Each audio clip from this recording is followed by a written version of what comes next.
మీ business విస్తరించాలనుకుంటున్నారా? మార్చి 16-17న హైటెక్స్ లో franchise India biggest ఫ్రో expo. Machilipatnam parliament స్థానం జనసేనకు దాదాపు ఖరారైనట్లుగా తాజాగా సమాచారం. జనసేన, బీజేపీ, తెలుగుదేశం కూటమి తరపున వల్లభనేని బాలశౌరి ఇక్కడి నుంచి పోటీ చేయనున్నట్లుగా తెలుస్తోంది. ఆయన 2019లో వైసీపీ తరపున ఎంపీగా గెలిచి ఇటీవల జనసేన కండువా కప్పుకున్నారు. ఆయన అభ్యర్థిత్వంపై త్వరలో అధికారిక ప్రకటన రానున్నట్లుగా పార్టీ వర్గాలు అంటున్నాయి.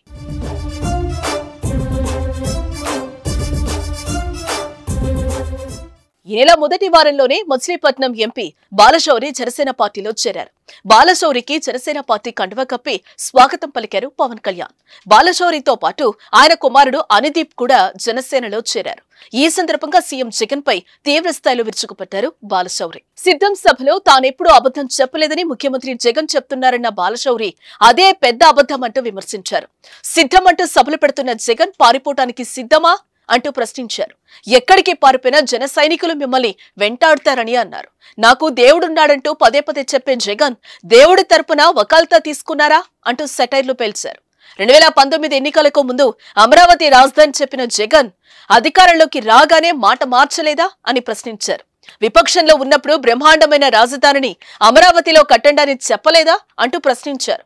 వైసీపీ పాలనలో ఏపీ ఆశించిన స్థాయిలో అభివృద్ధి జరగలేదన్న బాలశౌరి ఏపీ అభివృద్ధిలో నడవాలంటే టీడీపీ జనసేన ప్రభుత్వం అధికారంలోకి రావాలని అన్నారు. పవన్ హామీ ఇచ్చినట్లుగానే బాలశౌరికి బందరు ఎంపీ సీట్ కన్ఫర్మ్ అయినట్లుగా తెలుస్తోంది. నేను గుంటూరు నుంచి ఇక్కడికి వచ్చే లోపు దాదాపు ఒక 500 ఓడింగ్స్ చూసా. సిద్ధం దేనికి సిద్ధం?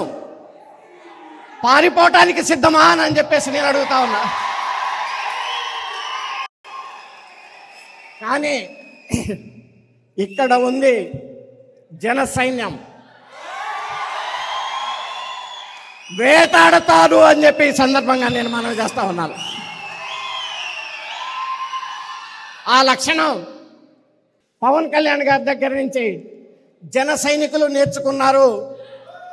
అన్యాయాన్ని, అక్రమాన్ని సహించరు. సింహం ఏ రకంగా అయితే గర్జిస్తుందో జన సైనికులు కూడా అదే రకంగా గర్జిస్తారని చెప్పేసి ఈ సందర్భంగా నేను మనవి చేస్తాను. ఈ మధ్య ముఖ్యమంత్రి సార్ గారు ఇంకోటి వాడుక భాష ఆయనకి ఏమనంటే దేవుడు ఉన్నాడు అంటాడు జగన్ గారు. నాకు అర్థం కాదు.